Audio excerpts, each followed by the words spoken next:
और चाय की पत्ती के साथ साथ दूध भी महंगा होने जा रहा है, पनीर भी महंगा होने जा रहा है। फिलहाल दूध तो और महंगा हो ही गया है। वो कांग्रेस वाले जिनके आदर्श नेहरू जी 555 सिगरेट पीते थे, 555। उस समय 555 सिगरेट जो है ना, 555 सिगरेट, उसका एक डब्बा 5 रुपए का आता था। 5 रुपए का एक डब्बा आता था, जिसको विमान से लेने भेजा जाता है। अब सही जवाब सुनिएगा, महंगाई पर आपका ज्ञानवर्धन कर दूं। उस समय जब नेहरू जी 5 रुपए की सिगरेट पी जाते थे ना, उस समय आधा ग्राम सोना आता था 5 रुपए का। 5 रुपए का आधा ग्राम सोना आता था, जिसको नेहरू जी छल्लों में उड़ा देते थे ना सिगरेट में। वो 5 रुपए आधा ग्राम सोना आ जाता था 5 रुपए में। 5 रुपए में एक परिवार का 15 दिन का राशन आ जाता था, सब्जी, दाल। तो हेलो दोस्तों, नमस्कार, जय जय श्री राम। दोस्तों आज की एक और डिबेट वीडियो काफी धमाकेदार होने वाली है, क्योंकि आज के डिबेट में हमें देखने को मिलने वाले हैं राष्ट्रवादी पत्रकार अशोक श्रीवास्तव। दोस्तों आज की इस डिबेट में अशोक श्रीवास्तव ने कांग्रेस के प्रवक्ता को डिबेट में अच्छे से धोया है और उन्हें कांग्रेस के काले कारनामों का भी याद दिला दिया है, जिसे आपको देखने और सुनने पर काफी ज्यादा आनंद आएगा। तो दोस्तों आप लोगों से रिक्वेस्ट है, आप लोग वीडियो के अंत तक बने रहिएगा और पूरे डिबेट को ध्यान से सुनिएगा।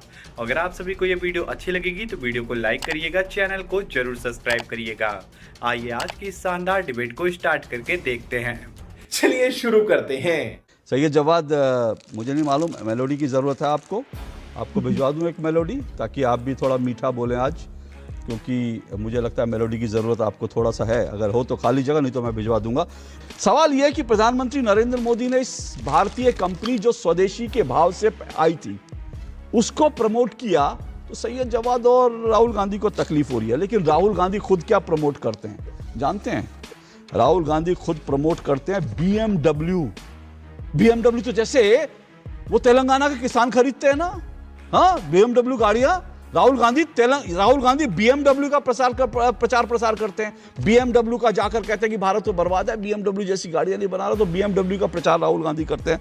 और राहुल गांधी किसका प्रचार करते हैं? राहुल गांधी कोलंबियन कॉफी का प्रचार करते हैं।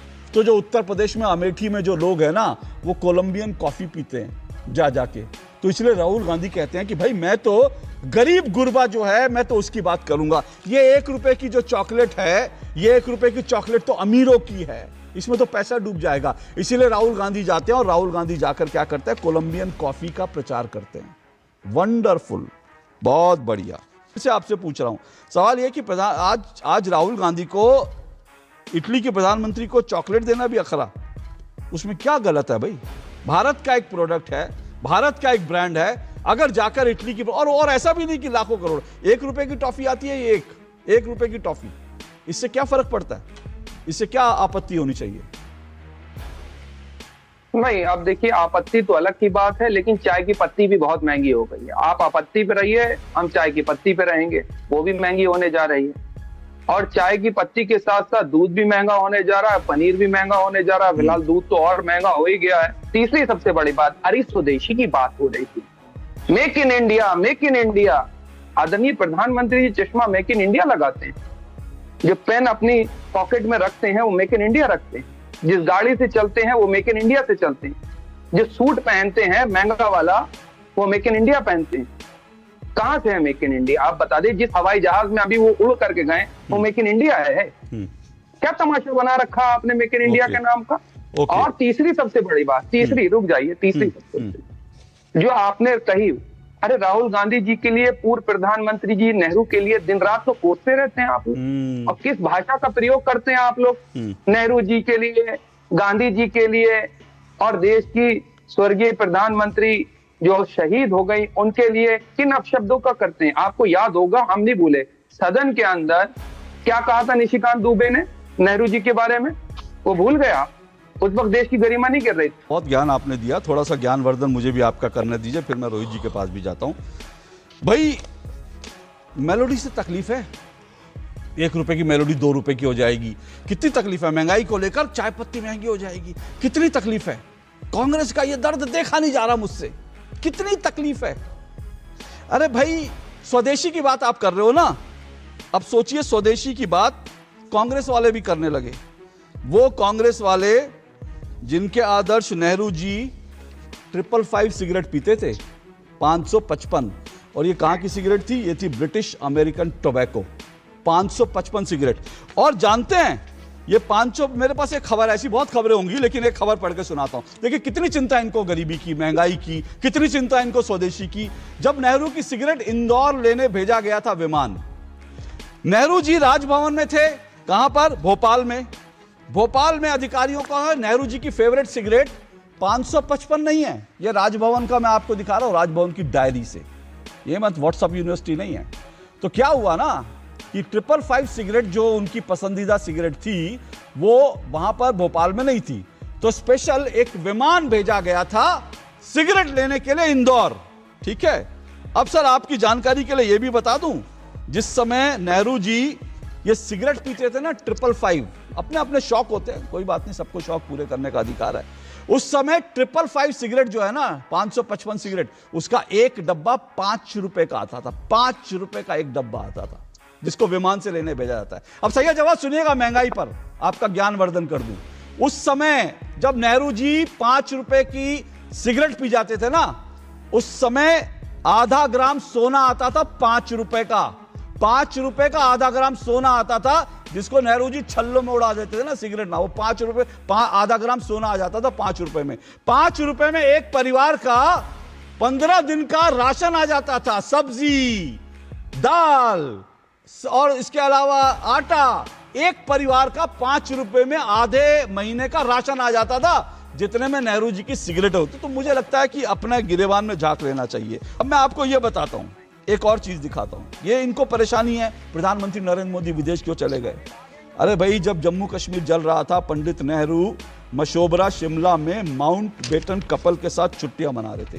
ये नेहरू जी की चिट्ठी दिखा रहा हूं, ये नेहरू जी की चिट्ठी है, जिसमें उन्होंने लिखा कि हाँ, इस वक्त देश में बड़ी सारी प्रॉब्लम हो रही हैं, लेकिन I am going to Mashobra with the Mountbatten for some rest as well as quiet talks with them.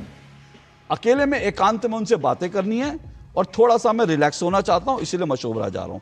उसके बाद जब ये गांधी परिवार डेक पर, आईएनएस के डेक पर पूरे इंडोनेशिया में छुट्टी मना रहा था, उस वक्त देश की महंगाई दर 2% से बढ़कर 13% हो गई थी। 2% से बढ़कर 13% महंगाई थी। और उसके बाद जब राजीव गांधी जी आईएनएस विराट पर इटली के मेहमानों के साथ छुट्टियां बिता रहे थे, तब देश की महंगाई दर 9 से 10% थी। 9 से 10%। ये सारा कच्चा चिट्ठा है सर। मुझे लगता है कि जिनके अपने घर शीशे के हो ना, उनको कपड़े बदलते हुए पहले लाइट बुझा देनी चाहिए। अभी आपने बड़ा लंबा चौड़ा जो है नेहरू जी पे ज्ञान दे दिया। मैंने तो आपको ज्ञान नहीं दिया सर, मैंने कोई ज्ञान नहीं दिया। मैंने जो खबरें हैं, मैंने अरे रुक तो जाइए। आपने बड़ी आर्थिक संकट की बात करी। आर्थिक संकट तो आने वाला है, और जब आएगा हम और आप बैठेंगे, फिर भी आप जो है ना, वो आर्थिक संकट के ऊपर जब लोग हताश टहल रहे होंगे, जब महंगाई होगी, उसमें भी आप कुछ ना कुछ जो है आदरणीय प्रधानमंत्री जी के सम्मान में कसीदे पढ़ने लगेंगे, तो आपके लिए महंगाई नहीं लगेगी। दूसरी सबसे बड़ी बात कह रहा हूँ, जिस वक्त आपने जिक्र करा पंडित जवाहरलाल नेहरू जी का, स्वर्गीय पंडित जवाहरलाल नेहरू जी का, वो शख्स इस देश के अंदर आईटी खोल कर गया है, एम्स खोल करके गया। जिस दूरदर्शन में आप बैठते हैं वो उसी के जमाने में खोला गया। भले ही वो 555 सिगरेट पीते थे, वो देश को ऐसे संस्थान दे गए हैं जो आज तक चल रहे हैं। इन्होंने क्या दिया है? जो हजारों करोड़ रुपए का यहाँ से चूना लगा करके विदेश चले गए हैं, वो तो बगल में खड़े होते थे। कौन से लोग गए? भले ही 555 सिगरेट आती थी, कौन से ऐसे उद्योगपति थे नेहरू जी के दौर में जो देश को चूना लगा करके चले गए? मुंद्रा का नाम सुना है? मुंद्रा का नाम सुना है आपने? वो तो आपने मुंद्रा का नाम सुना है? वो नेहरू जी के मुंद्रा घोटाला सुना है आपने? मुंद्रा, अच्छा जीप घोटाला सुना है? एक मिनट सही जवाब, एक मिनट। अगर आप चाहते हैं आपका ज्ञानवर्धन करूं, तो हिंदुस्तान का पहला घोटाला कब हुआ था बताइए? जीप घोटाला कब हुआ था और कौन था? और उस जीप घोटाले में किस पे आरोप लगे थे? जरा रिसर्च करिए, सुनिए, रिसर्च करिए। और एक सुनिए, मैं भी आपको आप सुनिए, सही जवाब सुनिए। ये जो सही जवाब ज्ञान दे रहे हैं ना, ये रिलायंस तो दरअसल जब तक कांग्रेस की सरकारें थी, तब तक जो है रिलायंस इंडस्ट्री तो झालमुड़ी बेचती थी। रिलायंस इंडस्ट्री झालमुड़ी बेचती थी। और वो कुछ नहीं करती थी, झालमुड़ी। वो तो मोदी जी के आने के बाद रिलायंस इंडस्ट्री जो इतना बड़ा कारोबार बन गया, नहीं तो पहले तो झालमुड़ी बेचती थी। सैयद जवाद सुनिए, सैयद जवाद सुनिए, एक मिनट आप रुकिए। सैयद जवाद हो गया, सैयद जवाद हो गया, एक मिनट। किसने क्या दिया है, एक मिनट, किसने क्या दिया है वो मैं कच्चा चिट्ठा खोलने लगूंगा, और किसके राज में क्या घोटाले हुए हैं तो आपके लिए मुंह छुपाना मुश्किल हो जाएगा। इसलिए मैं कह रहा हूं विषय पर रहिए। सवाल यह है कि आर्थिक संकट प्रधानमंत्री नरेंद्र मोदी का दिया हुआ नहीं है, यह दुनिया में इस वक्त संकट चल रहा है, उस संकट के हम भी भागीदार हैं। महंगाई बढ़ रही है, यह सही बात है, लेकिन यह महंगाई ऐसी महंगाई नहीं है जिसको लोग सह ना सके। जिस समय 555 के सिगरेट के छल्ले उड़ाए जाते थे ना, उस समय देश गरीबी के उस गर्त में पड़ा हुआ था, और आज 2014 से लेकर अब तक 25 करोड़ लोग गरीबी रेखा से ऊपर उठाए गए हैं। ज्ञान ना हो तो ना बोला कीजिए। ये बड़ी अच्छी बात कही आप। दोस्तों, आज के इस डिबेट में अंत तक बने रहने के लिए आप सभी लोगों का धन्यवाद। उम्मीद करता हूं आज की ये डिबेट आप सभी को अच्छी लगी होगी। तो आज के इस डिबेट के बारे में और राष्ट्रवादी पत्रकार अशोक श्रीवास्तव के बारे में आप सभी का क्या राय है, आप लोग अपनी राय वीडियो के कमेंट बॉक्स में हमें जरूर बताइएगा। और हाँ दोस्तों, अगर आप सभी को ऐसी डिबेट वीडियो देखना पसंद है तो आप लोग वीडियो को हमारे लाइक कर दीजिए और चैनल को हमारे सब्सक्राइब कर लीजिए, क्योंकि हमारे चैनल पर आप सभी को ऐसी शानदार डिबेट देखने को मिलती रहेगी। और हाँ दोस्तों, इस वीडियो को आप लोग ज्यादा से ज्यादा मात्रा में शेयर कर दीजिएगा अपने परिवार के पास, अपने दोस्तों के पास, ताकि उन तक ये वीडियो पहुंचे और वो लोग भी इस वीडियो को देख सकें। आपसे जल्दी मुलाकात करेंगे एक और शानदार डिबेट के साथ। तब तक के लिए आप लोग अपना और अपने प्यारे परिवार का ध्यान रखिए। जय हिंद, जय भारत, वंदे मातरम, जय जय श्री राम।